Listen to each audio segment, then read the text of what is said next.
نحمده ونصلي على رسوله الكريم اما بعد فاعوذ بالله من الشیطان الرجیم بسم اللہ الرحمن الرحیم ایھا الذین آمنوا انفقوا مما رزقناکم من قبل ان یأتی یوم لا بیع فیہ ولا خلۃ ولا شفاعۃ والکافرون هم الظالمون اللہ لا الہ الا ھو الحی القیوم لا تأخذہ سنۃ ولا نوم لہ ما فی السماوات وما فی الارض من ذا الذی یشفع عندہ الا بإذنہ یعلم ما بین ایدیہم وما خلفہم ولا یحیطون بشیء من علمہ الا بما شاء وسع کرسیہ السماوات والارض ولا یؤودہ حفظہما وہو العلی العظیم صدق اللہ العظیم رب اشرح لی صدری ویسر لی امری واحلل عقدۃ من لسانی یفقہوا قولی۔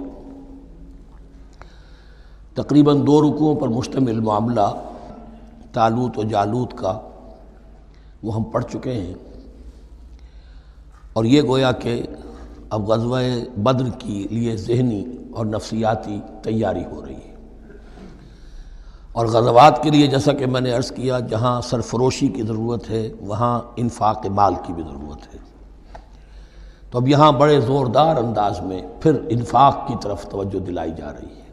وہی 4 ڈوریاں ذہن میں رکھیے، انفاق اللہ کی راہ میں یعنی جہاد بالمال، قتال جہاد بالنفس کی آخری شکل، اور شریعت میں عبادات اور معاملات، یہ 4 ڈوریاں گتھی ہوئی ہیں ان 22 رکوعوں کے اندر، جن پر دوسرا نصف جو ہے سورہ بقرہ کا مشتمل ہے۔ یا ایھا الذین آمنوا انفقوا مما رزقناکم من قبل ان یأتی یوم لا بیع فیہ ولا خلۃ ولا شفاعۃ۔ اہل ایمان خرچ کر دو ان چیزوں میں سے کہ جو اللہ نے تمہیں دی ہیں، اس سے پہلے کہ وہ دن آ دھمکے جس دن نہ کوئی خرید و فروخت ہوگی، نہ کوئی دوستی کام آئے گی، نہ کوئی شفاعت مفید ہوگی۔ والکافرون هم الظالمون، اور کافر ہی تو ظالم ہیں۔ اب یہاں کافر سے مراد کون ہے؟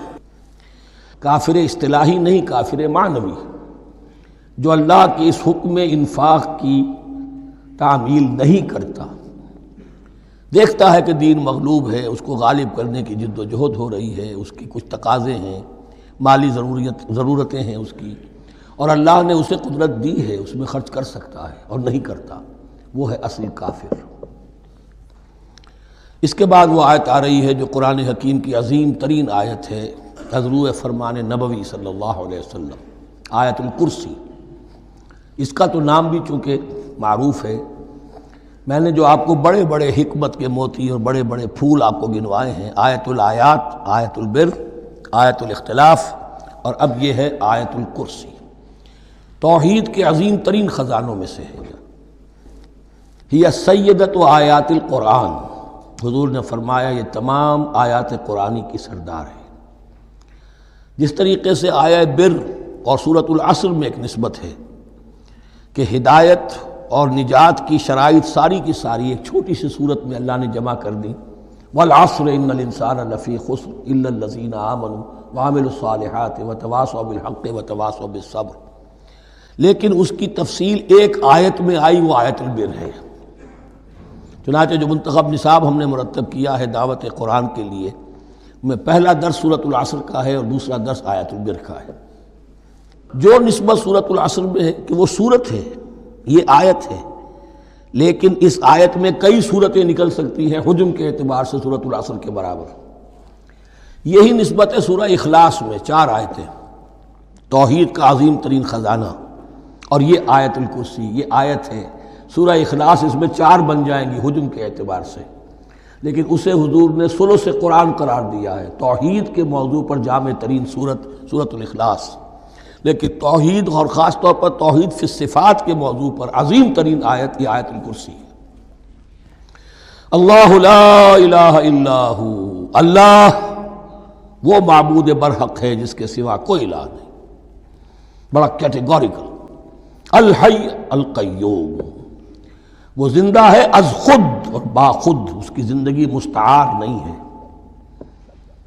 وہ جو کہا ہے کہ مانگ کے لائے تھے 4 دن، 2 آرزو میں کٹ گئے، 2 انتظار میں، عمر دراز مانگ کے لائے تھے، اللہ کی زندگی ہے اس کی از خود زندگی، کسی کی دی ہوئی نہیں، اور اس زندگی میں کوئی ضعف نہیں، کوئی کمزوری نہیں، کوئی احتیاج نہیں، آگے آ جائے گا، نہ اسے نیند آتی ہے نہ اونگ آتی ہے۔ قیوم، خود اپنی جگہ وہ زندہ جاوید ہستی ہے، اور باقی ہر شے کا وجود اس کے حکم سے قائم ہے، کوئی شے قائم نہیں ہے بغیر اس کے اذن کے۔ تو گویا کہ احد اور الصمد، اللہ اپنی جگہ احد، لیکن باقی پوری کائنات کے لیے صمد ہے، جو سورہ اخلاص میں 2 الفاظ آئے ہیں، قل هو اللہ احد اللہ الصمد۔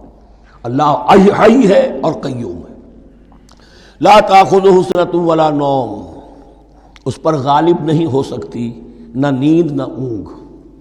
لہو ما فی السماوات و ما فی الارض، آسمانوں اور زمین میں جو کچھ ہے اسی کا ہے، ملکیت تامہ، ملکیت حقیقی اس کی ہے۔ من ذا الذی یشفع عندہ الا باذنہ، کون ہے وہ جو شفاعت کر سکے اس کے پاس مگر اس کی اجازت سے۔ اب یہ مقام آیا ہے سورہ بقرہ میں پہلی مرتبہ، 3 مرتبہ کیٹیگوریکل ڈینائل کے بعد، کوئی شفاعت نہیں، کوئی شفاعت نہیں، کوئی شفاعت نہیں۔ یہاں بھی جو انداز ہے بہت ہی جلالی انداز ہے، منزل الذی، کس کی یہ حیثیت ہے، کس کا یہ مقام ہے، کس کو یہ زور حاصل ہے کہ وہ اپنے اختیار کے بل پر، کہ اپنی حیثیت کی بنیاد پر شفاعت کر سکے؟ ہاں، جس کے لیے اللہ اجازت دے دے۔ استثناء کے ساتھ شفاعت کا یہاں پر پہلی مرتبہ آیا، ورنہ سورہ بقرہ کے 6 رکوع کی دوسری آیت، وَاتَّقُوا يَوْمًا لَا تَجْزِي نَفْسٌ عَن نَفْسٍ شَيْئًا وَلَا يُقْبَلُ مِنْهَا شَفَاعَةٌ وَلَا يُؤْخَذُ مِنْهَا عَدْلٌ وَلَا هُمْ يُنصَرُونَ۔ 15ویں رکوع کی دوسری آیت، وَاتَّقُوا يَوْمًا لَا تَجْزِي نَفْسٌ عَن نَفْسٍ شَيْئًا وَلَا يُقْبَلُ مِنْهَا عَدْلٌ وَلَا تَنفَعُهَا شَفَاعَةٌ وَلَا هُمْ يُنصَرُونَ۔ اور اب اس سے پہلے کی آیت میں آ چکا ہے وَلَا شَفَاعَةٌ، کوئی شفاعت مفید نہیں ہوگی، لیکن یہ کہ اس میں ایک استثناء ہے۔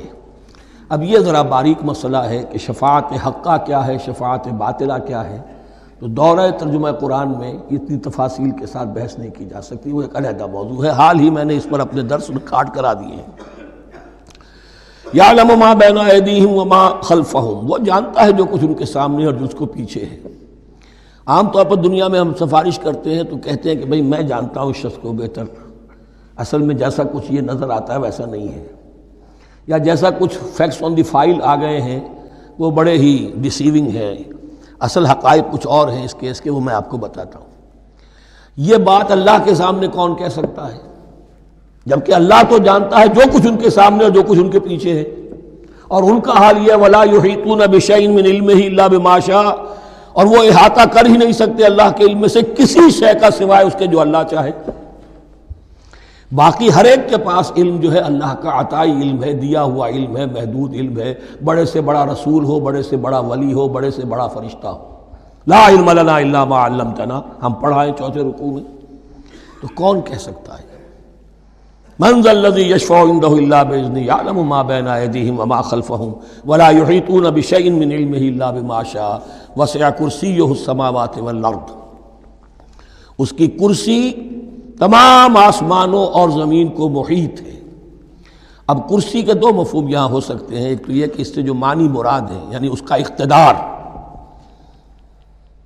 اس کی قدرت، اس کا جبر، اس کا اختیار، یہ اتھارٹی پوری کائنات کو۔ ایک یہ بھی ہو سکتا ہے کہ اللہ تعالیٰ کے لیے ہم نہیں جان سکتے، یہ آیات متشابہات میں سے ہے کہ کوئی شے بھی ہو واقعتاً جس کو ہم اسے کرسی کہہ سکیں، عرش، کرسی، ان سب کے بارے میں یہ دونوں باتیں ذہن میں رکھیے۔ یہ بھی ہو سکتا ہے کہ ان کی کوئی مجسم حقیقت ہو جو ہمارے ذہن سے، ہمارے تخیل سے ماورا ہے، اور یہ بھی ہو سکتا ہے اس سے استعارہ مراد ہو۔ اس کا اقتدار و اختیار آسمانوں اور زمین پر چھایا ہوا ہے۔ وَلَا يَئُودُهُ حِفْظُهُمَا، اور اسے تکان طاری نہیں ہوتی، اس پر گراں نہیں گزرتا ان دونوں کا تھامنا، ان دونوں کی حفاظت، آسمانوں کی اور زمین کی۔ وَهُوَ الْعَلِيُّ الْعَظِيمُ، اور وہ العلی ہے، بلند و بالا، اور عظیم ہے، بڑی عظمت والا۔ یہ آیت الکرسی سیدۃ آیات القرآن، تمام آیات قرآنی کی سردار، اور توحید الہی کا ایک بہت بڑا خزانہ۔ لا اکراہ فی الدین، دین میں کوئی جبر نہیں ہے، یعنی یہ کہ کسی بھی شخص کو نہ کبھی جبراً مسلمان بنایا جائے گا نہ کبھی بنایا گیا۔ استثناءات ہو سکتے ہیں، کسی کا ذاتی کوئی عمل ہو، فعل ہو، کسی نے کیا ہو۔ اسلام میں کسی فرد کو جبراً مسلمان بنانا حرام ہے، لیکن اس آیت کا یہ مطلب نکال دینا کہ نظام باطل کو بھی ختم کرنا جو ہے اس میں کوئی طاقت استعمال نہیں ہو سکتی، یہ حماقت ہے پرلے درجے کی۔ نظام باطل نظام ظلم ہے، ایکسپلائٹ کر رہا ہے لوگوں کو، اللہ اور بندوں کے درمیان حجاب بن گیا ہے، پردہ بن گیا ہے۔ نظام کو طاقت کے ساتھ ختم کرنا فرض ہے مسلمان کا۔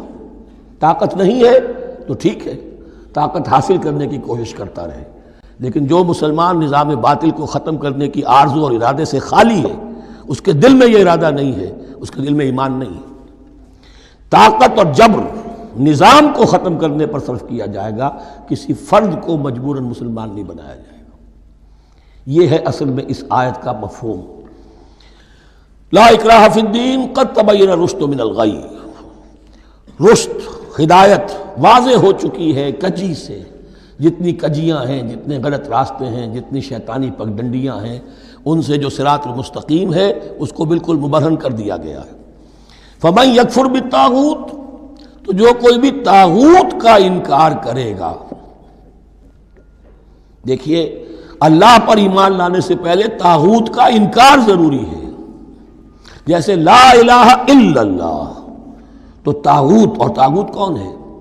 طغا سے سرکش، جس نے اپنی حاکمیت کا اعلان کیا وہ طاغوت، جس نے غیر اللہ کی حاکمیت کو تسلیم کیا وہ طاغوت، اس کے تحت بننے والے سارے انسٹیٹیوشنز طاغوت، جو بھی ادارے ہوں، چاہے کتنے ہی خوشنما ادارے ہوں۔ ہے عدلیہ، لیکن وہ عدلیہ اللہ کے قانون کے مطابق فیصلے نہیں کر رہی، کچھ اور لوگوں کے بنائے ہوئے قانون کے مطابق فیصلے کر رہی، وہ طاغوت ہے۔ جو بھی اللہ کے حدود بندگی سے تجاوز کرتا ہے وہ طاغوت ہے۔ طغیانی کسے کہتے ہیں؟ پانی دریا کی حدوں میں بہہ رہا ہے، لیکن جب وہ اپنی حدوں سے نکلا طغیانی پہ ہے۔ دریا کو اپنی موج کی طغیانیوں سے کام، کشتی کسی کی پار ہو یا درمیان رہے اسے اس کی کیا فکر ہے؟ تو طغا اور بغا یہ دونوں بڑے قریب کے الفاظ ہیں، بغاوت اور طغیانی۔ فمن یکفر بالطاغوت، طاغوت کا انکار، جو کوئی کفر کرے طاغوت کے ساتھ، وَيُؤْمِن بِاللَّهِ، اور پھر اللہ پر ایمان لائے۔ طاغوت سے بھی دوستی، اللہ پر بھی ایمان، اللہ کے دشمنوں سے بھی یارانہ، اور اللہ کے ساتھ بھی وفاداری کا دعویٰ، یہ چیز نہیں چل سکتی، یہی منافقت ہے۔ یکسو ہو جاؤ، حنیفا مسلما، فقد استمسک بالعروۃ الوثقی، جس شخص نے یہ کام کر لیا، طاغوت کی نفی اور اللہ پر ایمان، اس نے تو مضبوط کنڈا تھام لیا۔ تو سمجھئے کہ اگر کوئی شخص کسی جہاز، سمندری جہاز میں عرشے پر سے گر جائے، تیرنا بھی نہ آتا ہو، کسی طرح ہاتھ پاؤں مار کر وہ کسی کنڈے کے اوپر اگر ہاتھ اس کا پڑ گیا، تو اب وہ سمجھتا ہے کہ اس کو میں نہیں چھوڑوں گا، میری جان اسی سے وابستہ ہے، زندگی اسی سے ہے۔ تو وثقہ، وہ کنڈا اگر کمزور ہے تو پھر گیا، وہ اس کے وزن سے کنڈا ہی نکل گیا، لیکن وہ کنڈا کے جو مضبوط ہے، فقد استمسک بالعروۃ الوثقی، اس نے تو بڑے مضبوط کنڈے پر ہاتھ ڈال دیا ہے، یعنی طاغوت کا انکار اور اللہ پر ایمان، اس نے تھام لیا ہے بہت مضبوط کنڈا۔ اسی لیے ایک حدیث میں آتا ہے اوثق العراء کلمۃ التقوی، یہ جو عروہ کی جمع ہے عراء، اور وثقہ اوثق جو ہے اس کا مذکر ہوگا۔ تمام کنڈوں میں سب سے بڑا مضبوط کنڈا جو ہے وہ تقوی کا کنڈا ہے، اس کو تھامو مضبوطی کے ساتھ۔ لا اکراہ فی الدین قد تبین الرشد من الغی فمن یکفر بالطاغوت ویؤمن باللہ فقد استمسک بالعروۃ الوثقی لا انفصام لها، وہ کبھی علیحدہ ہونے والا، ٹوٹنے والا نہیں ہے، یہ کنڈا بہت مضبوط ہے۔ واللہ سمیع علیم، اللہ سب کچھ سننے والا، جاننے والا ہے۔ اللہ ولی الذین آمنوا یخرجہم من الظلمات الی النور، ایمان در حقیقت ایک دوستی کا رشتہ قائم کرتا ہے اللہ اور بندے کے درمیان۔ اللہ ولی ہے اہل ایمان کا، یہ ولایت باہمی ہے، دو طرفہ ولایت ہے۔ بندہ اللہ کا ولی بن جائے، ولی اللہ، الا ان اولیاء اللہ لا خوف علیہم ولا هم يحزنون، اللہ بندے کا ولی ہے، دوستی دو طرفہ ہے۔ اللہ ولی الذین آمنوا یخرجہم من الظلمات الی النور، اللہ پشت پناہ ہے، مددگار ہے، دوست ہے ان کا کہ جو ایمان لائے، اور انہیں نکالتا رہتا ہے ظلمات، اندھیروں کے مختلف شیڈز میں سے نور کی طرف۔ یہ آپ نوٹ کریں گے قرآن میں نور ہمیشہ تنہا آتا ہے، واحد، انوار کا لفظ قرآن میں نہیں ہے۔ نور ایک حقیقت واحدہ ہے، لیکن ظلمات ہمیشہ جمع میں آئے گا، اس کے شیڈز مختلف ہیں، شیڈز آف ڈارکنس، بہت گہری ڈارکنس ہے، ذرا اس سے کمتر ہے، اس سے کمتر ہے۔ تو جتنے بھی شیڈز ہیں، کفر کا ہے، شرک کا ہے، الحاد کا ہے، مادہ پرستی کا ہے، ایگنوسٹسزم کا ہے، لا ادریت کا ہے، جتنے بھی فلسفے غلط ہیں، جتنے بھی نظریات غلط ہیں، جتنے بھی عمل کی غلط راہیں ہیں، ان سب کے اندھیاروں سے نکال کر اللہ تعالیٰ اہل ایمان کو ایمان کی روشنی کے اندر لاتا رہتا ہے۔ والذین کفروا اولیاءہم الطاغوت، ان کے برعکس جنہوں نے کفر کیا ان کے پشت پناہ اور ساتھی اور مددگار ہیں اب طاغوت، یخرجونہم من النور الی الظلمات، اور وہ ان کو نکالتے رہتے ہیں تدریجاً، اور نور کا کہ تھوڑی بہت رمق ملا بھی تھا انہیں نور کا تو ان سے محروم کر کے ظلمات، یخرجونہم من النور الی الظلمات، نور سے ظلمات کی طرف نکالتے رہتے ہیں۔ اولئک اصحاب النار هم فیہا خالدون، وہ ہیں آگ والے، اس میں ہمیشہ ہمیشہ رہیں گے۔ اللہم اجعلنا من عبادک المؤمنین، اللہم اخرجنا من الظلمات الی النور، آمین یا رب العالمین۔ اب اس کے بعد یہ بڑی عظیم آیت جو آئی ہے توحید کی، اور اس کے بعد یہ بھی اپنی جگہ بڑی عظیم آیات ہیں حکمت اور فلسفہ دین کے اعتبار سے۔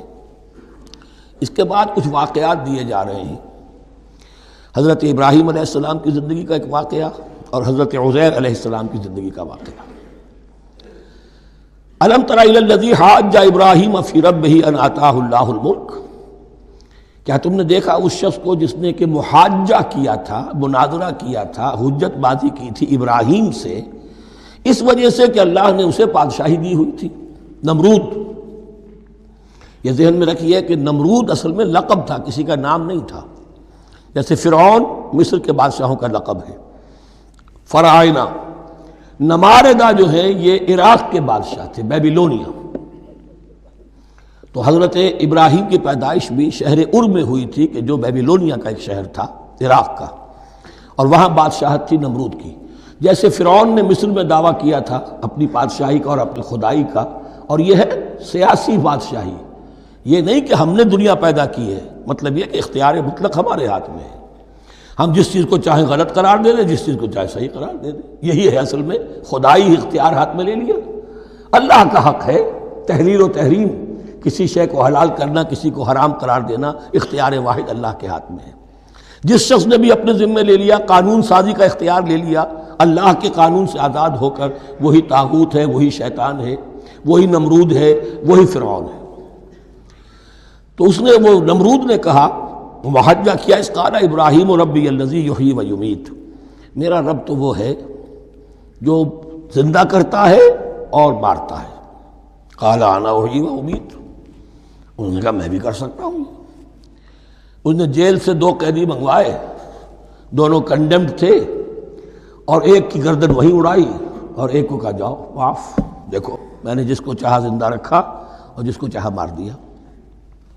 حضرت ابراہیم نے دیکھا کہ یہ کٹ حجتی پر اترا ہوا ہے، تو الاجوبۃ المسکتہ، جواب ایسا دیا جانا چاہیے کہ جو اس کو چپ کر دے۔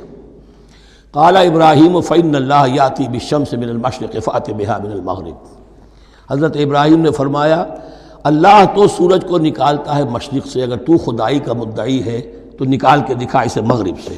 فبہت الذی کفر، تو مبہوت ہو کر رہ گیا وہ کافر، اب اس کے پاس کوئی جواب نہیں تھا۔ واللہ لا یہدی القوم الظالمین، اور اللہ ظالموں کو ہدایت نہیں دیا کرتا۔ ہدایت تو نہیں ہوئی، چپ ہو گیا۔ لیکن چپ کیا ہوا؟ اس کے بعد تو فیصلہ ہوا کہ انہیں آگ میں جھونک دیا جائے۔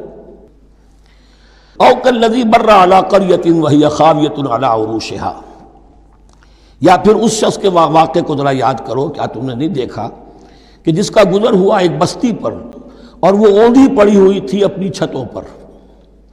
اگرچہ مختلف تفاسیر میں مختلف آپ کو شاید اس کی تعبیرات ملے، یہ اصل میں ہوا ہے کہ جب نمرود، جس کا نام تھا بخت نصر، نیبوکیڈنیزر، اس نے 586 قبل مسیح میں، حضرت مسیح سے 586 قبل اس نے حملہ کیا فلسطین پر۔ دیکھیے عراق اور فلسطین کی، اسرائیل کی اور عراق کی اس وقت بھی سب سے بڑی دشمنی ہے آپس میں، وہی دشمنی جو ہے 2500 سال پرانی بھی ہے۔ اس نے وہ نمرود بابل نیبوکیڈنیزر جس کا نام تھا، اس نے حملہ کیا، 12 لاکھ کی آبادی تھی، 6 لاکھ کو قتل کیا اور 6 لاکھ کو بھیڑوں بکریوں کی طرح ہانکتا ہوا قیدی بنا کر لے گیا۔ 150 برس تک کیپٹیوٹی میں رہے ہیں یہ، اور یروشلم اجڑا رہا ہے، کوئی نفس نہیں، کوئی متنفس نہیں تھا، کوئی انسان نہیں، کوئی 2 اینٹیں سلامت نہیں چھوڑی۔ اسی وقت وہ ہیکل سلیمانی جو ہے وہ شہید کیا گیا، اور ان کے کہنے کے مطابق اس کے ایک تہخانے میں وہ تابوت سکینہ بھی تھا جہاں ربائی ان کے موجود تھے، اور وہ ربائی بھی وہیں پر ان کی موت واقع ہوئی، اور تابوت سکینہ بھی ہے اگر ان کا قول صحیح ہے۔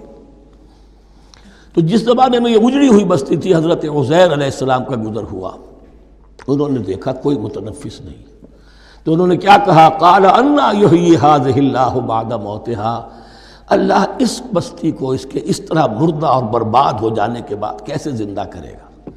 اب اس میں کیسے احیاء ہو سکتا ہے؟ دوبارہ کیسے اس میں لوگ آ کر آباد ہو سکتے ہیں؟ اتنی بڑی بربادی، اتنی تباہی، کوئی متنفس نہیں، کوئی 2 اینٹیں سلامت نہیں۔ فَأَمَاتَهُ اللَّهُ مِئَةَ عَامٍ ثُمَّ بَعَثَهُ، تو اللہ نے اس پر موت وارد کر دی 100 برس کے لیے، اور پھر انہیں اٹھایا۔ قَالَ كَمْ لَبِثْتَ، سوال کیا کتنے عرصے رہے ہو یہاں؟ حضرت عزیر جو ہیں، چونکہ جو رینائسنس ہوا ہے تاریخ بنی اسرائیل میں، اس کے نقیب، اس کے اصل جو بنیاد ہے وہ یہ ہے۔ انہوں نے پھر اصلاح کی، جو زوال ان میں آیا تھا اخلاقی اور دینی، پھر یہ اٹھے کمر کس کر جب اللہ تعالیٰ نے یہ مشاہدات کرا دیے، اور پھر جا کر وہاں تبلیغ کی اور دعوت کی دی، اور وہی ان یہودیوں کے اندر جو کیپٹیوٹی میں تھے انہیں پھر اصل دین کی تعلیم دی، روح دین کو زندہ کیا، تو گویا کہ وہاں سے پھر ان کا احیاء ہوا ہے۔ کب لبثت، کتنے عرصے رہے ہوگے تم؟ قال لبثت یوما و بعض یوم، اب اس کو ایسے محسوس ہوا جیسے سویا تھا تھوڑی دیر کے لیے، میں 1 دن رہا ہوں یا دن کا کچھ حصہ۔ قال بل لبثت 100 عام، نہیں، اللہ نے فرمایا نہیں، تم 100 سال رہے ہو۔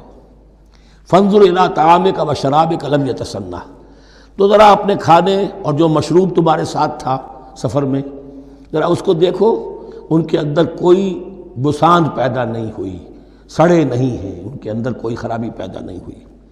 وانظر الی حمارک، آپ دوسری طرف اپنے گدھے کو دیکھو جو تمہاری سواری کا گدھا تھا، وَلَنَجْعَلَكَ آیَةً لِلنَّاسِ، وہ بالکل ختم ہو چکا تھا، اس کی ہڈیاں ہی رہ گئی تھیں، گوشت گل چکا تھا، کچھ نہیں تھا، 100 برس۔ وانظر الی حمارک وَلِنَجْعَلَكَ آیَةً لِلنَّاسِ، اور ہمیں تو بنانا ہے تجھے ایک نشانی لوگوں کے لیے، یعنی خود اے عزیر تمہیں ایک نشانی بنانا ہے، اور تمہیں نشانی بنانے کے لیے یہ نشانی ہم تمہیں دکھا رہے ہیں، تاکہ یقین جو ہے، یقین کامل تمہارے اندر پیدا ہو جائے۔ وانظر الی حمارک ولنجعلک آیۃ للناس وانظر الی العظام، اب دیکھو ان ہڈیوں کو، کیف ننشزھا، کیسے ہم انہیں اٹھاتے ہیں، ابھارتے ہیں، وہ ہڈیاں خود ابری اور جڑ کر کھڑی ہو گئی۔ ثم نکسوھا لحما، پھر دیکھو تمہاری نگاہوں کے سامنے اس کو گوشت پہناتے ہیں۔ فلما تبین لہ، جب یہ سب اس کے سامنے واضح ہو گئی بات، مشاہدہ بھی کر لیا، قال اعلم ان اللہ علی کل شیء قدیر، ان کا میں نے پوری طرح جان لیا، مجھے پورا یقین قابل حاصل ہو گیا کہ اللہ ہر شے پر قادر ہے، یعنی وہ اس اجڑی ہوئی بستی کو بھی دوبارہ آباد کر سکتا ہے۔ جو میں نے سمجھا تھا کہ اب یہ کیسے آباد ہوگی، یہ بات نہیں ہے، یہ آبادی اللہ تعالیٰ کے اختیار میں۔ چنانچہ اس کے بعد ہوا، اس لیے کہ اس کے بعد واقعہ تو یہ ہوا کہ جو ایران کا بادشاہ تھا کیخورس یا سائرس ذو، جن کو کہ قرآن مجید ذوالقرنین کہتا ہے، جن کا تذکرہ سورہ کہف میں آئے گا، پھر آپ کو معلوم ہے کہ یہ پیلسٹائن، ادھر عراق کے بعد ایران، دشمنیاں تو تھیں۔ کیخورس نے حملہ کیا بابل پر، عراق پر، اور دشمن کا دشمن دوست ہوتا ہے، تو یہودیوں کو اجازت دے دی، کیپٹیوٹی سے اجازت دے دی، جاؤ تم واپس جاؤ، اپنا شہر دوبارہ بناؤ۔ چنانچہ وہ گئے، اور پھر انہوں نے جا کر وہاں پر 136 سالوں میں ان کی دوبارہ جو ہے یہ بستی بسی، اور پھر یروشلم کو انہوں نے آباد کیا، اور پھر انہوں نے وہاں ہیکل سلیمانی دوبارہ بنایا، جس کو وہ سیکنڈ ٹیمپل کہتے ہیں۔ وہ سن 70 عیسوی میں ٹائٹس رومن جنرل کے ہاتھوں تباہ ہوا تھا، جو اب تک تباہ ہوا پڑا ہے۔ 1927 برس سے ان کا کعبہ زمیں بوس ہے، یہ نوٹ کر لیجئے اس بات کو۔ اسی لیے آگ لگی ہوئی آج دنیا بھر کے یہودیوں کے دلوں میں۔ اب تو ہماری حکومت ہے وہاں پر، ہم اپنا یہ جو بھی کچھ یہاں پر اس احاطے میں بنا دیا گیا اس سب کو ختم کریں گے اور اپنا ہیکل سلیمانی بنائیں گے۔ اس کے بلو پرنٹس بن چکے ہیں، نقشے بن چکے ہیں، ہر چیز تیار ہے۔ بس کسی دن کوئی ایک دھماکہ ہوگا، کوئی بم جو ہے کہیں پر پلانٹ کیا جائے گا، خبر آ جائے گی کہ کسی فینیٹک نے کہیں وہاں پر جا کر رکھ دیا، جیسے ایک فینیٹک گیا تھا مسجد الخلیل میں اور 70 مسلمانوں کو شہید کر کے خود بھی اس نے خودکشی کر لی تھی، اور ڈاکٹر تھا، امریکن ڈاکٹر گولڈسٹین۔ اسی طریقے کا کوئی فینیٹک جائے گا اور وہ اس کو گرا دے گا، پھر کہیں گے جب یہ گری گیا ہے، جیسے مسجد ایودھیا کا معاملہ ہے، اب گر گئی ہے تو بھائی ہمیں رام مندر بنانے دو، کاہے کو تم اب یہ مسجد کاہے کو بناتے ہو؟ وہ ہوگا، اور یہ میں سمجھتا ہوں کہ چند ہفتوں کی، یہ چند مہینوں کی بات ہے، یہ ہونے والا ہے فوراً۔ بہرحال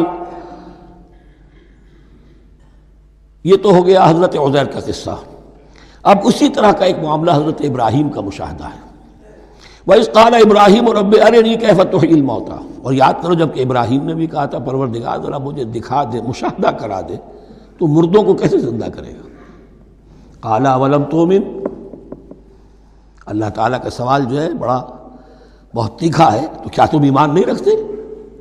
قَالَ بَلَىٰ، ایمان تو میرا ہے، میں مانتا ہوں ایمان ہے، وَلَٰكِن لِيَطْمَئِنَّ قَلْبِي، پورا دل کا اطمینان چاہتا ہوں، پورا یقین ہو جائے۔ اور یہ انبیاء کا معاملہ ہے، سب کا ہے۔ انبیاء کو چونکہ ایمان اور یقین کا ایک ایسی فرنس بنانا ہوتا ہے کہ جن سے ایمان و یقین دوسروں میں سرایت کرے، تو ان کے ایمان و یقین کے لیے انہیں مشاہدات ایسے کرا دیے جاتے ہیں کہ پھر ان کے لیے وہ ایمان صرف ایمان بالغیب نہیں رہتا، بلکہ وہ ایمان بالشہود بھی ہو جاتا ہے۔ کذالک نری ابراہیم ملکوت السماوات والارض، اسی طرح ہم نے دکھائے ابراہیم کو آسمان اور زمین کے ملکوت، جو بھی ہماری حکومت ہے، جو وہ مخفی حکومت ہے، جو کاسمک ایک اسٹیٹ ہے، اس کی گورنمنٹ ہے اور اس کے تمام اہلکار ہیں، فرشتے ہیں، ہم نے مشاہدہ کرایا ابراہیم کو۔ حضور کو اسی لیے شب معراج میں لے جایا گیا کہ ہر شے کو اپنی آنکھوں سے دیکھ لیں، تو وہ یقین کامل پھر ہو جاتا ہے کہ جس میں کسی درجے میں بھی پھر تو یہ ہے کہ وہ خود ایک بھٹی بن جاتے ہیں ایمان اور یقین کی۔ قال بلا ولكن ليطمئن قلبي قال فخذ أربعة من الطير فصرهن إليك، تو فرمایا اچھا ٹھیک ہے 4 پرندے لے لو، انہیں اپنے ساتھ ملا لو، ہلا لو کہ وہ تمہارے ساتھ تمہاری آواز سن کر آ جایا کریں۔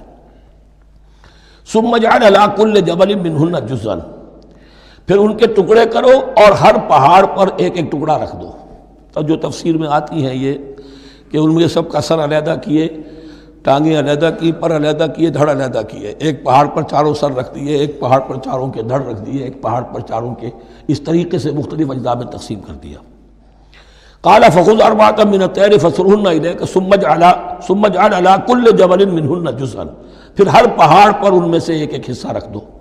ثم ادعوهن، پھر ان کو ذرا پکارو، وہی سیٹی بجاؤ جو تم بجاتے تھے ان کو بلانے کے لیے۔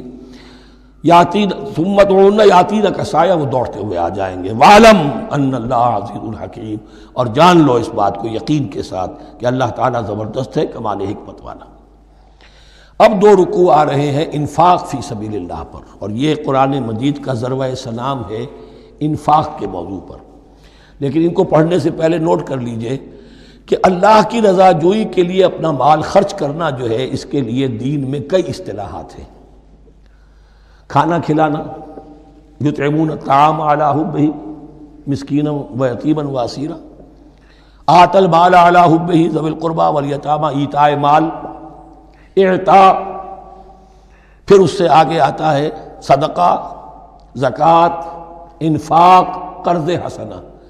یہ 5-6 ٹرمز ہیں، لیکن ان ٹرمز کے اندر ایک تقسیم ذہن میں رکھیے کہ 2 مدیں ہیں بڑی بڑی اللہ تعالیٰ کی رضا جوئی کے لیے مال خرچ کرنے کی۔ ایک مد ہے غرباء، یتامى، مساکین، محتاج، بیوائیں، ان کے لیے، یعنی ابنائے نو میں سے یہ آپ کے معاشرے کے اجزاء ہیں، آپ کے بھائی بند ہیں، آپ کے رشتہ دار ہیں، آپ کے اعزاء و اقرباء ہیں، ان کے لیے خرچ کرنا تو یہ بھی اللہ کو بہت پسند ہے، اس کا اجر ملے گا۔ یہ بھی گویا کہ اللہ تعالیٰ ہی کے لیے آپ نے خرچ کیا۔ ایک عین اللہ کے دین کے لیے خرچ کرنا، انفاق کا لفظ اس کے لیے ہے، اور قرض حسنہ اس کے لیے۔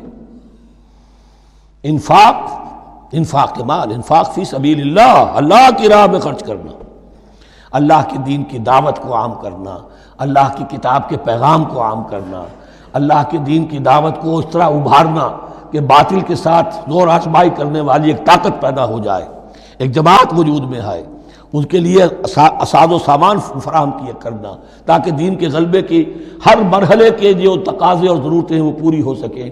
تو جو اس کام میں صرف ہوگا وہ ہے انفاق فی سبیل اللہ یا اللہ کے ذمے قرض حسنہ۔ تو یہاں اصل میں اس کی بات ہو رہی ہے، انفاق کی۔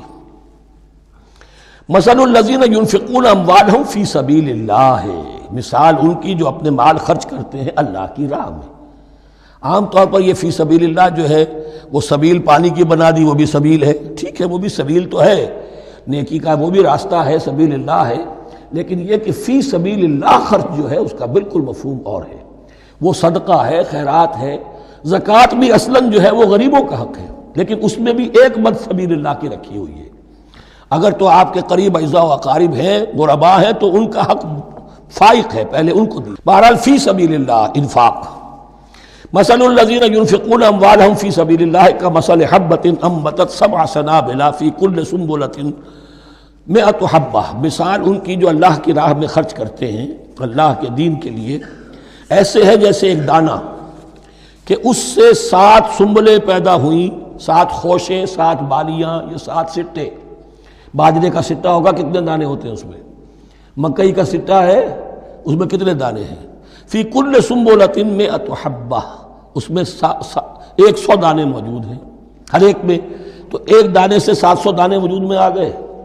اسی طریقے سے اللہ تعالیٰ جو بھی اس کے دین کے لیے مال خرچ کرے گا اس کے مال میں اضافہ کرے گا، اللہ تعالیٰ ان کو جزا دے گا اور اس کو بڑھاتا رہے گا اپنے ہاں۔ وَاللَّهُ يُضَاعِفُ لِمَن يَشَاءُ، اور یہ تو تمہیں تمثیلاً بتایا ہے، اللہ اس سے بھی دگنا کرے گا جس کو چاہے گا، صرف 700 گنا نہیں، اور جتنا چاہے گا بڑھائے گا۔ واللہ واسع علیم، اللہ کے خزانوں میں کوئی کمی نہیں ہے، بڑی وسعت والا ہے اللہ، بہت سمائی والا ہے اور وہ سب کچھ جاننے والا ہے۔ الذین ينفقون اموالهم فی سبیل اللہ، پھر جو لوگ کہ اپنا مال خرچ کرتے ہیں اللہ کی راہ میں، ثم لا يتبعون ما انفقوا منا ولا اذى، پھر جو کچھ وہ خرچ کرتے ہیں اس کے بعد نہ تو تکلیف پہنچاتے ہیں نہ احسان جتاتے ہیں۔ دیکھیے جی میں نے اس وقت اتنا چندہ دیا تھا، معلوم ہوا کہ میرا حق جو ہے وہ زیادہ ہے، پھر میری بات مانی جانی چاہیے۔ ہم چندے زیادہ دیتے ہیں تو رات میں بات بھی تو ہماری چلنی چاہیے۔ یا اگر کسی جو کارکن کو دیا ہے جو اللہ کے دین کے لیے کام کر رہا ہے، یہ بھی ان 2 رکوعوں کے آخر میں بات واضح ہو جائے گی۔ کوئی شخص ہے اللہ کے دین کے کام میں لگا ہوا، آپ اس کو ساتھ تعاون کر رہے ہیں تاکہ وہ اپنی معاش کے اوپر اپنا وقت نہ لگائے، اپنا پورا وقت جو ہے وہ دین کی خدمت میں لگائے، لیکن اب اگر کہیں آپ نے اس کو جتا بھی دیا، اس پر احسان بھی رکھ دیا، کوئی تکلیف دے کلمہ کہہ دیا، تو جو آپ کا اجر و ثواب تھا وہ 0 ہو جائے گا۔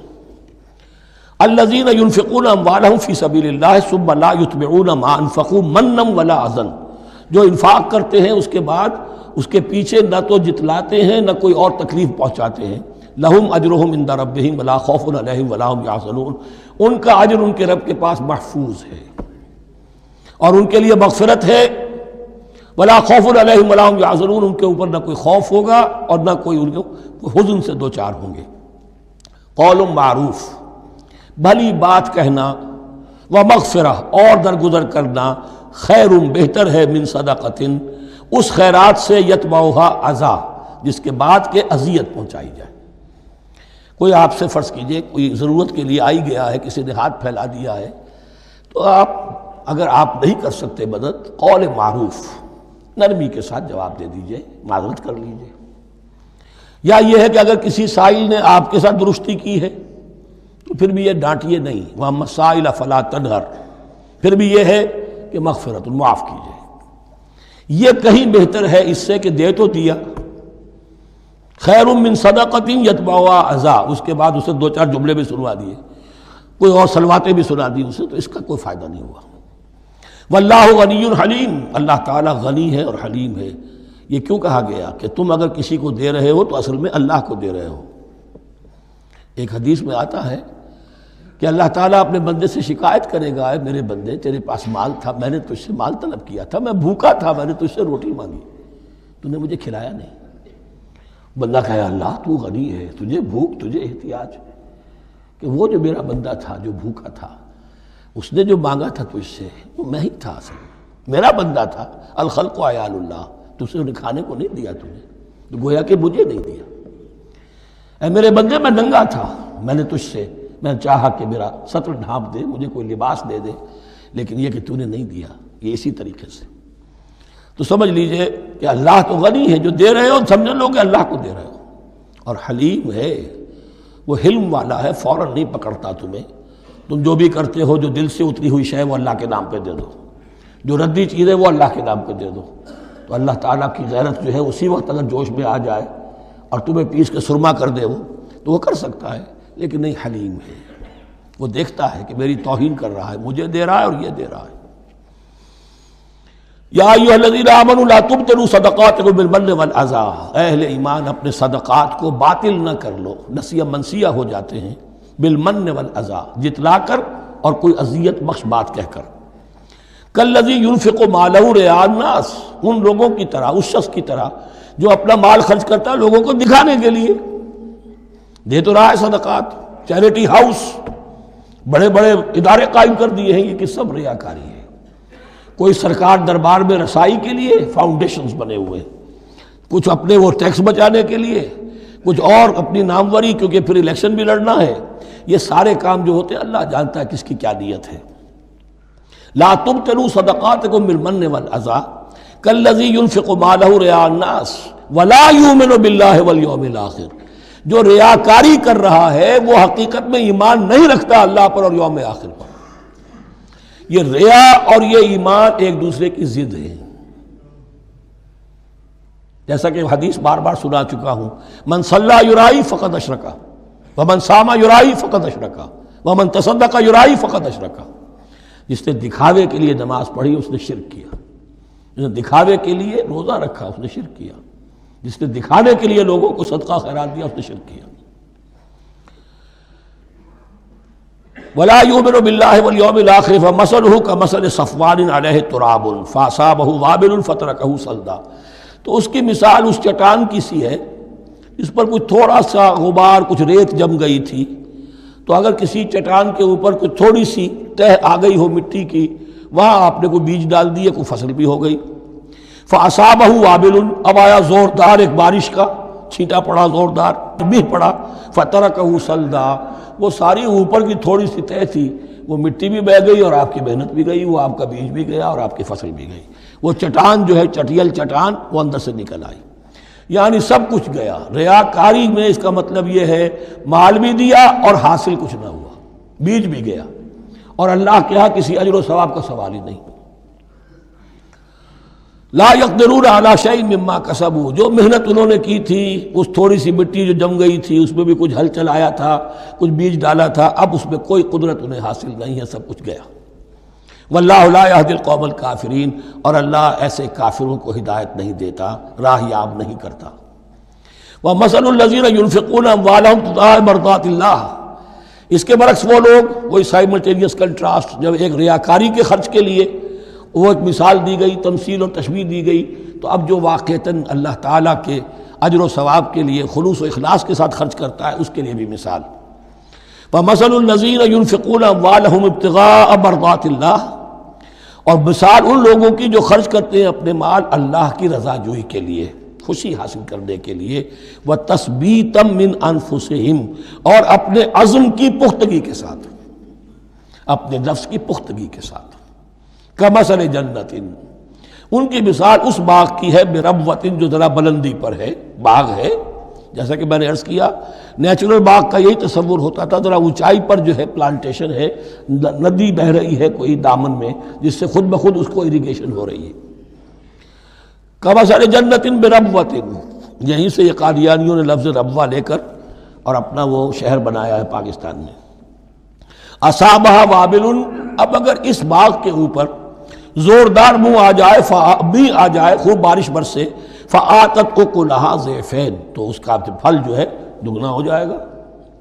فإن لم يصبها وابل فطل، اور اگر زوردار میہ نہ آئے، بارش نہ برسے، تو تھوڑا بہت چھینٹا بھی پڑے گا تب بھی اس کا تو بہرحال پھل جو ہے وہ برقرار رہے گا۔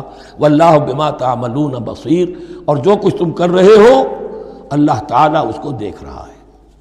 دروں بینی کرتے رہا کرو کہ تم یہ بال جو خرچ کر رہے ہو واقعتاً خلوص دل کے ساتھ، اخلاص نیت کے ساتھ اللہ ہی کے لیے کر رہے ہو، کہیں اس میں کوئی اور جذبہ، کہیں تمہارا غیر شعوری طور پر کوئی جذبہ شامل نہ ہو جائے، تو انٹراسپیکشن ہو، اپنے غریبانوں میں جھانکتے رہو۔ ایود احدکم ان تکون لہ جنۃ من نخیل واعناب تجری من تحتہا الانہار، کیا تم میں سے کوئی شخص پسند کرے گا کہ اس کا ایک باغ ہو اور کھجور کا درخت ہو اس میں، اور انگور کی بیلیں بھی ہوں، اور اس کے دامن میں ندیاں بہتی ہوں، نیچرل اریگیشن بھی ہے، کھجور کے درخت بھی ہیں، اور بیلوں کی ٹٹیاں لگی ہوئی ہیں انگوروں کی، اور انگوروں کی بیلیں ہیں۔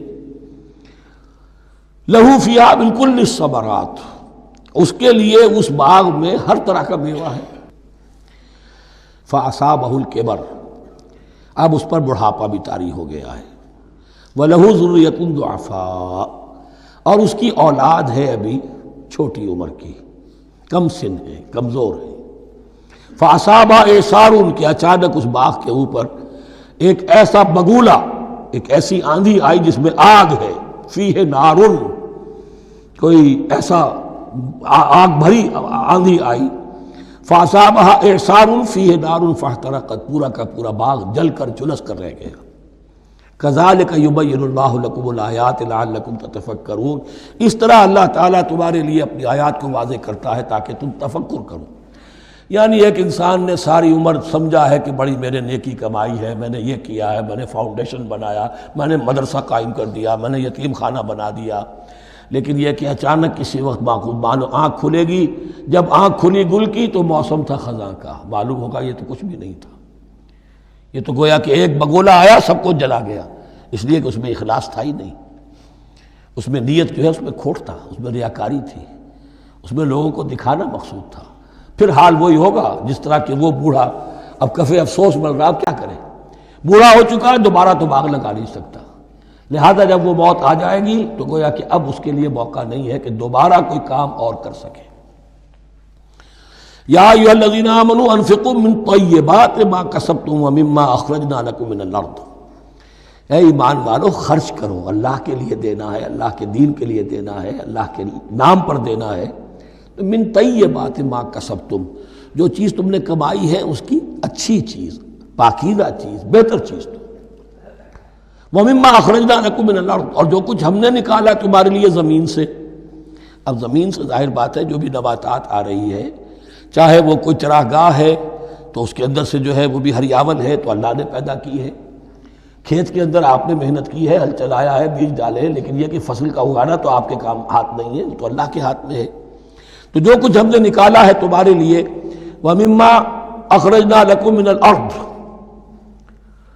وَلَا تَيَمَّمُوا الْخَبِيثَ مِنْهُ، اور اس میں سے ردی مال کا ارادہ نہ کرو، تنفقون، کہ اسے خرچ کر دو، زکوٰۃ دینی ہے، عشر دینا ہے، تو جو ردی چیزیں ہیں، اب بھیڑوں بکریوں کا غلہ ہے، ان میں سے اتنی بکریاں نکالنی ہیں، اتنی بھیڑیں ہیں، تو اب جو ذرا کمزور ہیں، لاغر ہیں، بیمار ہیں، نقص والی ہیں، گنتی پوری کرنی ہے نا۔ اسی طریقے سے عشر نکالنا ہے تو گندم کا ڈھیر لگا ہوا ہے، اس میں سے کہیں بارش پڑ گئی تھی، وہ نکال دو۔ ولا تیمموا، تیمم کے معنی یہاں نوٹ کر لیجئے، قصد کرنے کے ہیں۔ ولا تیمموا الخبیث منہ، کہ اس میں سے جو ردی مال ہے، جو ناپسند ہے، اس کا قصد نہ کرو، تنفقون، کہ اسے خرچ کرو، وَلَسْتُمْ بِآخِذِیہِ، اور تم ہرگز نہیں ہوگے اس کو لینے والے۔ ایسا بھی تو ہو سکتا ہے کہ تم محتاج ہو جاؤ اور تمہیں ضرورت پڑ جائے، پھر اگر تمہیں کوئی ایسی چیز دے گا تو تم قبول نہیں کرو گے۔ وَلَسْتُمْ بِآخِذِیہِ إِلَّا أَن تُغْمِضُوا فِیہِ، الا یہ کہ چشم پوشی کرنے پر مجبور ہو جاؤ، احتیاج اس درجے کی ہو کہ جو بھی مل جائے، ردی مل جائے، اچھا مل جائے، نفیس مل جائے، خبیث مل جائے، جو بھی مل جائے چشم پوشی کرو۔ اس کے سوا آدمی جو ہے وہ اپنے طیب خاطر کے ساتھ جو ہے وہ ردی شے قبول نہیں کر سکتا۔ وَاعْلَمُوا أَنَّ اللَّهَ غَنِيٌّ حَمِيدٌ، پھر دیکھیے غنی کا لفظ، جو کچھ دے رہے ہو یہ نہ سمجھو کہ اسے دے رہے ہو، محتاج کو دے رہے ہو، ضرورت مند کو دے رہے ہو، بلکہ یوں سمجھو کہ اللہ کو دے رہے ہو۔ وَاعْلَمُوا أَنَّ اللَّهَ غَنِيٌّ حَمِيدٌ، جان لو کہ اللہ تعالیٰ غنی ہے اور حمید ہے۔ حمید یعنی اپنی ذات میں خود محمود۔ ایک کسی شے کی اچھائی یا حسن یا کمال ایسا ہوتا ہے جسے ظاہر کیا جائے، دیکھو بھائی اس میں یہ خوبصورتی ہے، اور ایک وہ خوبصورتی ہوتی ہے جو از خود ظاہر ہے۔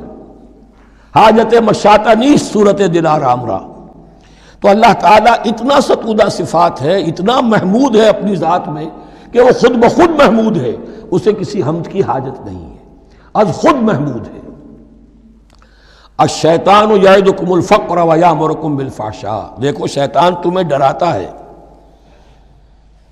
اور تمہیں اندیشہ دلاتا ہے فقر کا، مت خرچ کرو، رکھو، کیا پتہ کیا کل کون سا وقت تم پر آ جائے۔ وَيَأْمُرُكُمْ بِالْفَحْشَاءِ، اور تمہیں حکم دیتا ہے بے حیائی کے کاموں کا۔ وَاللَّهُ يَعِدُكُمْ مَغْفِرَةً مِّنْهُ وَفَضْلًا، اور اللہ وعدہ کر رہا ہے تم سے اپنی طرف سے مغفرت کا اور فضل کا۔ اب دیکھ لو، رخ روشن کے آگے شمع رکھ کر وہ یہ کہتے ہیں ادھر جاتا ہے دیکھیں یا ادھر پروانہ جاتا ہے۔ اب شیطان کی طرف جانا چاہتے ہو، اس کی بات ماننا چاہتے ہو، خوف رکھتے ہو کہیں ایسا نہ ہو جائے کہ فقر آ جائے مجھ پر، مجھے اپنا مال سنبھال کر رکھنا چاہیے، سینت رکھنا چاہیے، تو تم شیطان کی چال میں آ گئے، تم نے اس کی پیروی کی۔ اور اگر تم نے اپنا اللہ کی راہ میں خرچ کر دیا، اللہ پر اعتماد کرتے ہوئے، وہ میری ساری حاجتیں پوری کرے گا، آج کر رہا ہے کل کرے گا انشاءاللہ۔ تو یہ ہے واللہ یعدکم مغفرۃ منہ وفضلا واللہ واسع علیم، اللہ بہت وسعت والا ہے، اس کے خزانوں کی کوئی محدودیت کا تصور اپنے ذہن میں نہ رکھو، اور سب کچھ جاننے والا ہے۔ یؤتی الحکمۃ من یشاء، لیکن یہ باتیں حکمت کی ہیں، ایک ہے ظاہر ایک ہے باطن۔ باطن جو ہے وہ حکمت سے نظر آتا ہے، ظاہر تو سب کو نظر آ رہا ہے۔ کسی شے کی حقیقت کیا ہے؟ اہل نظر ذوق نظر خوب ہے، لیکن جو شے کی حقیقت کو نہ دیکھے وہ نظر کیا؟ وہ حقیقت جس پر عیاں ہو جاتی وہ ہے حکیم۔ اور حکمت اصل میں نام ہے انسان کے عقل اور شعور کی پختگی کا۔ جب محکم ہو گئی عقل، اس کا شعور پختہ ہو گیا، استحکام اسی سے بنا ہے حکمت۔ یؤتی الحکمت، اللہ تعالیٰ یہ فہم کی پختگی، عقل کی پختگی، شعور کی پختگی، حقائق رسی، حقائق تک پہنچ جانے کی صلاحیت دیتا ہے جس کو چاہتا ہے۔ وَمَنْ يُؤْتَ الْحِكْمَةَ فَقَدْ أُوتِيَ خَيْرًا كَثِيرًا، اور جسے حکمت دے دی گئی اسے تو خیر کثیر عطا ہو گیا، اس سے بڑا تو خیر کوئی اور ہے ہی نہیں۔ وَمَا يَذَّكَّرُ إِلَّا أُولُو الْأَلْبَابِ، اور نہیں نصیحت حاصل کر سکتے مگر وہی لوگ جو ہوش مند ہیں، جو اولو الالباب ہیں، عقل مند ہیں۔ لیکن جو دنیا پر ریجھ گئے ہیں، جن کے سارا دلی اطمینان اسی پر ہے کہ کافی ہے، بینک بیلنس بھی ہے، یہ بھی ہے، وہ بھی ہے، اتنے سٹاکس بھی ہیں، اتنا یہ بھی ہے، اتنا ہمارا جو ہے وہ جو بیلنس شیٹ آئی ہے اس کے ایسیٹس یہ ہیں، اگر اسی پر سارا بھروسہ اور اطمینان ہے تو ظاہر بات ہے وہ اولو الالباب نہیں ہے۔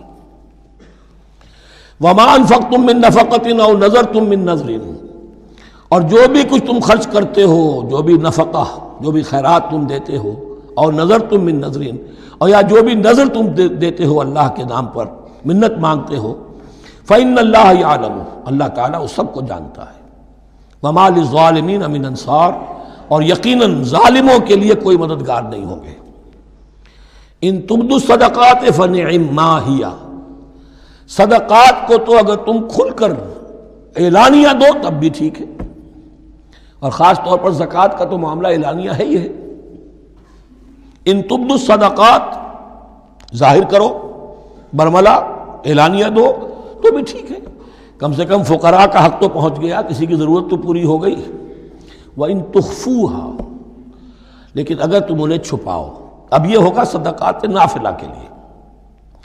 ایک جو صدقات جو ہیں کہ جو لازماً دینے ہیں واجبہ، ان کے لیے اخفاء نہیں ہے، یہ دین کی حکمت کو ذہن میں رکھیے۔ فرض عبادات اعلانیہ ادا کی جائیں گی۔ یہ وسوسہ بھی شیطان بہت سے لوگوں کے دلوں میں ڈال دیتا ہے کہ کیا 5 وقت جا کے مسجد میں نماز پڑھنی ہے، لوگوں پر اپنے تقویٰ کا روب گانٹھنا چاہتے ہو، گھر میں پڑھ لیا کرو۔ یا داڑھی رکھو گے، کیا چاہتے ہو؟ تم چاہتے ہو کہ لوگ تمہیں سمجھے متقی ہے، تو میں اس لیے داڑھی نہیں رکھتا، ہوتا ہے وسوسہ۔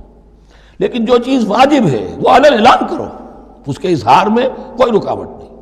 ہاں جو صدقات نافلہ ہیں، جو نماز نفل ہے، اسے چھپا کر کرو، اس کا اظہار بہت بڑا فتنہ ہوتا ہے، نفل عبادت کا اظہار بہت بڑا فتنہ ہے۔ وَإِن تُخْفُوهَا، اگر چھپاؤ، وَتُؤْتُوهَا الْفُقَرَاءَ، اور تم وہ ضرورت مندوں کو دے دو، فَهُوَ خَيْرٌ لَكُمْ، وہ تمہارے لیے بہت بہتر ہے۔ اب دیکھیے خیر لکم کہا، یہ تمہارے لیے بہتر ہے۔ پہلے کہا تھا ظاہر کر کے دیتے ہو فنعما ہی، وہ بھی ٹھیک ہی ہے، اس لیے کہ فقراء کا حق تو چلیے ادا ہو گیا، کچھ نہ کچھ مل تو گیا، خسیس کے اور کنجوس کے مال میں سے کچھ نکلا تو صحیح۔ ان تبدوا الصدقات فنعما ہی وان تخفوها وتؤتوها الفقراء فهو خیر لکم ویکفر عنکم من سیئاتکم، اور اللہ تعالیٰ دور کر دے گا تم سے تمہاری برائیوں کو۔ واللہ بما تعملون خبیر، اور جو کچھ تم کر رہے ہو اللہ تعالیٰ اس سے باخبر ہے۔ لیس علیک ھداھم، اے نبی آپ کے ذمے نہیں ہے کہ ان کو ہدایت دے دیں۔ آپ کی یہ دیکھیے علیکا ذمہ داری ہو جاتی ہے، فرض۔ لام لکا یہ ہو جاتا ہے کسی کے حق میں۔ القرآن حجت لکا او علیکا، یا یہ قرآن تمہارے حق میں حجت ہے، یہ شفاعت کرے گا تمہاری قیامت کے دن اگر تم نے اسے مانا جیسے کہ ماننے کا حق ہے، پڑھا جیسے کہ پڑھنے کا حق ہے، عمل کیا جیسے کہ عمل کرنے کا حق ہے، پھر اس کی دعوت و تبلیغ کی جیسے کہ اس کا حق ہے، تو یہ تمہارے حق میں حجت ہوگا۔ اور اگر تم نے اس کے حقوق ادا نہ کیے، یہ تمہارے خلاف مدعی بن کر کھڑا ہو جائے گا۔ القرآن حجت لکا او علیکا، یہ تم پر آئے گا وبال۔ اے اللہ یہ بدبخت مجھے مانتا تھا کہ میں تیرا کلام ہوں، پڑھتا نہیں تھا، مجھے پڑھتا تھا تو جیسے کسی طوطا مینا کو، جو مولانا ماہر قاضی کی نظم ہے، کچھ بول سکھائے جاتے ہیں، رٹائے جاتے ہیں، اس طرح پڑھایا جاتا ہوں اور اس طرح سکھایا جاتا ہوں، وہ اس طریقے سے پڑھ رہے ہیں، کچھ پتہ نہیں۔ 1-2 روپے کا اخبار لائیں گے تو سمجھ کر پڑھیں گے، اللہ کی کتاب کو سمجھ کے پڑھنے کی ضرورت نہیں۔ پڑھا تو عمل نہیں کیا بدبخت نے۔ ما آمن بالقرآن من استحل محارمہ، تو لام اور علا کا یہ استعمال ذہن میں رکھیے۔ لیسا علیک ھداھم، آپ پہ ذمہ داری نہیں ہے ان کی ہدایت کی، آپ پر ذمہ داری تبلیغ۔ ہم نے بھیجا ہے آپ کو، انا ارسلناک بالحق بشیرا ونذیرا ولا تسأل عن اصحاب الجحیم، یہ آیت ہم پڑھ چکے ہیں پہلے حصے میں۔ ولکن اللہ یہدی من یشاء، وہ تو اللہ تعالیٰ ہدایت دیتا ہے جس کو چاہتا ہے۔ وما تنفقوا من خیر فلانفسکم، اور جو بھی خیر، جو بھی بھلائی، جو بھی مال تم خرچ کرو گے وہ تمہارے اپنے لیے بہتر ہے، تمہیں اجر و ثواب ملے گا، تمہیں کو مل جائے گا 700 گنا 1400 گنا۔ وما تنفقون الا ابتغاء وجہ اللہ، یہاں یہ فعل مضارع آیا ہے نفی نہیں کے مفہوم میں۔ لا تنفقون، ما تنفقون یعنی تم نہیں خرچ کرو گے مگر اللہ کی رضا کے لیے، تب اجر ملے گا۔ اگر ریاکارانہ خرچ کیا تھا تو کوئی اجر کا کیا سوال، وہ تو شرک بن جائے گا۔ وما تنفقون الا ابتغاء وجہ اللہ وما تنفقوا من خیر یوفی الیکم وانتم لا تظلمون، اور جو بھی خیر تم خرچ کرو گے، خیر میں سے جو بھی دولت خرچ کرو گے، یوفی الیکم، پورا تمہیں لوٹا دیا جائے گا، وانتم لا تظلمون، اور تم پر کوئی ظلم نہیں ہوگا، تمہاری کوئی حق تلفی نہیں ہوگی۔ اب آیا ہے آخری ٹیپ کا بند۔ انفاق فی سبیل اللہ کا سب سے بڑھ کر حقدار کون ہے؟ للفقراء الذین احصروا فی سبیل اللہ، وہ ضرورت مند کے جو گھر کر رہ گئے اللہ کی راہ میں، جیسے اصحاب صفہ تھے، بیٹھے ہوئے ہیں، کوئی کام نہیں کر رہے، حضور سے علم سیکھ رہے ہیں، اور جہاں جہاں سے دعوت آ رہی ہے کہ حضور بھیجیے ہمارے ہاں کوئی مبلغین، وہاں سے ان کو بھیجا جا رہا ہے۔ اب وہ معاش کی جد و جہد کرتے تو یہ تعلیم کیسے حاصل کرتے؟ یا اسی طرح دین کی کوئی خدمت ہے، کوئی آپ نے تحریک اٹھائی ہے، اب اس میں آپ کو کچھ نہ کچھ کارکن تو چاہیے، ان کارکنوں کی بھی تو آخر معاش کا ہے درجہ۔ اگر وہ سارا 8 گھنٹے دفتروں میں کھائیں اور وہاں ڈانٹیں بھی سنیں افسروں کی، اور پھر 2 گھنٹے جانا 2 گھنٹے آنا، اب وہ کون سا وقت نکالیں گے دین کے کام کا؟ کیا کریں گے؟ کہاں سے وقت آ جائے گا؟ کچھ لوگ تو ہونے چاہیے جو ہمہ وقت لگ جائیں، لیکن ہمہ وقت تو لگ گئے، لیکن پیٹ تو ان کے بھی ہے، اولاد تو ان کے بھی ہوگی۔ للفقراء الذین احصروا فی سبیل اللہ، جو گھیرے میں آ گئے ہیں اللہ تعالیٰ کی راہ کی جد و جہد میں، جہاد فی سبیل اللہ کی سعی میں، وہ اس طریقے سے مصروف ہو گئے ہیں لا یستطیعون ضربا فی الارض، اب وہ زمین میں گھوم پھر کر تجارت کرنے کی ان کے اندر ان کے پاس وقت ہی نہیں ہے، نہیں چل پھر سکتے زمین میں اپنی معاش کے لیے۔ یحسبهم الجاہل اغنیاء من التعفف، اب یہ اس طرح کے فقیر تو ہیں نہیں جو لپٹ کر مانگتے ہوں، انہیں عام طور پر جو ناواقف شخص ہے وہ سمجھتا غنی ہے، اس سے کوئی ضرورت ہی نہیں، اس نے کبھی مانگا ہی نہیں، لیکن اس نے مانگا اس لیے نہیں ہے کہ وہ اس طرح کا سائل نہیں ہے، اس طرح کا وہ سوالی نہیں ہے، وہ فقیر نہیں ہے، وہ تو اللہ کے دین کے لیے اپنے آپ کو اس نے لگا دیا ہے۔ یہ تمہارا کام ہے کہ دیکھو یحسبهم الجاہل اغنیاء من التعفف، وہ جو مانگنے سے رک رہے ہیں اپنی عزت نفس کی حفاظت کی خاطر، اس کی وجہ سے ناواقف آدمی سمجھتے ہیں کہ تو غنی ہے، اسے کوئی ضرورت نہیں ہے۔ تعرفهم بسیماہم، تم پہچان لوگے انہیں ان کے چہروں سے۔ ظاہر بات ہے کہ فقر کا احتیاج کا اثر چہرے پر تو آ جاتا ہے، اگر آپ کو نیوٹریشن صحیح نہیں مل رہی ہے تو ظاہر بات ہے چہرے پر اس کا اثر ہوگا۔ تعرفهم بسیماہم لا يسألون الناس الحافا، وہ لپٹ کر لوگوں سے سوال نہیں کرتے، مانگتے نہیں ہیں، وہ ان سائلوں کی طرح نہیں ہے جو اصل میں اپنی محنت وصول کرتے ہیں، کھڑے ہو کر آپ کے سر ہو کر آپ سے کچھ نہ کچھ نکلوا لیتے ہیں زبردستی، اس طریقے سے تو وہ نہیں مانگیں گے۔ یہ بہت اہم مسئلہ ہے، اقامت دین کی جد و جہد میں جو لوگ ہمہ وقت لگ جائیں آخر ان کے لیے کیا ذریعہ ہو۔ میں یہاں تفصیل میں نہیں جا سکتا، وقت بھی اس چنگ کا ختم ہو رہا ہے، لیکن یہ سمجھ لیجئے کہ یہ دو رکوع جو ہیں انفاق کا پورا مضمون، اس کا کلائمیکس جو ہے وہ یہ آیت ہے للفقراء الذین احصروا فی سبیل اللہ لا یستطیعون ضربا فی الارض یحسبهم الجاہل اغنیاء من التعفف تعرفهم بسیماہم لا یسألون الناس الحافا وما تنفقوا من خیر فإن اللہ بہ علیم۔ اور جو بھی تم دولت مال خرچ کرو گے تو اللہ تعالیٰ اس کے علم میں ہوگا، یہ نہ سمجھنا کہ اللہ کے علم میں نہیں ہے۔ خاموشی کے ساتھ، اخفاء کے ساتھ ایسے لوگوں کے ساتھ تعاون کرو گے تو اللہ تعالیٰ جو ہے تمہیں اس کا پورا بھرپور بدلہ دے گا۔ بارک اللہ لی و لکم فی القرآن العظیم ونفعنی و ایاکم بالآیات